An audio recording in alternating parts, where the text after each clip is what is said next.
Mr. Chairman. Today we're examining the impact of the Medicare Access and Chip Reauthorization Act, or MACRA. When MACRA was passed on a bipartisan basis 8 years ago, there was hope that it would create a system for reliable Medicare payments to healthcare providers based on the quality of care that patients received.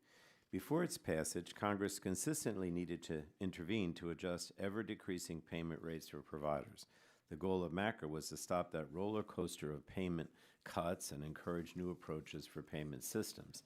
It also includes additional incentives for better care for Medicare beneficiaries and a reliable system that did not require constant congressional intervention.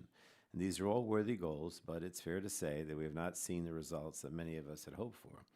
A fundamental portion of MACRA was the merit-based incentive payment system. This system was intended to provide better pay for healthcare providers who provided better care. And this was and is a laudable goal. We want doctors and other providers to always have patient well-being at the core of their practice, but in reality, this system has appeared to create additional administrative burdens for providers without producing significant improvements in patient care. Examinations from both the Medicare Payment Advisory Commission and the Government Accountability Office have come to the same conclusion. However, there are other avenues for improvement of the Medicare physician payment system.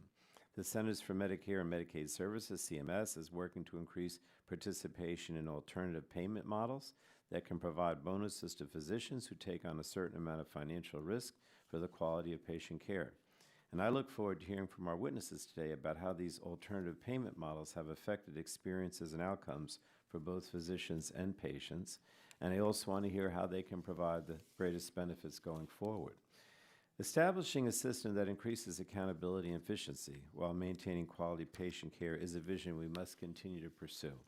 The challenge before this committee and Congress is ensuring that Medicare remains viable while ensuring that patients receive quality care and doctors receive fair compensation. And we need to make sure that any changes we make help us better evaluate the quality of care that patients are receiving without overwhelming physicians with administrative requirements. At the end of the day, any discussion on changes to Medicare physician payment systems must prioritize access to high-quality care for all Medicare beneficiaries when and where they need it. It's now been 8 years since MACRA was enacted, and this is a good opportunity for us to examine what we've learned from the experience of both patients and physicians in the Medicare program. I appreciate the witnesses for testifying today and providing their thoughts on how we can ensure sustainable quality care for America's seniors. I hope that today's hearing can give us a bipartisan path forward to improve the system, and look forward to working with my colleagues on that going forward. And with that, Mr. Chairman, I yield back.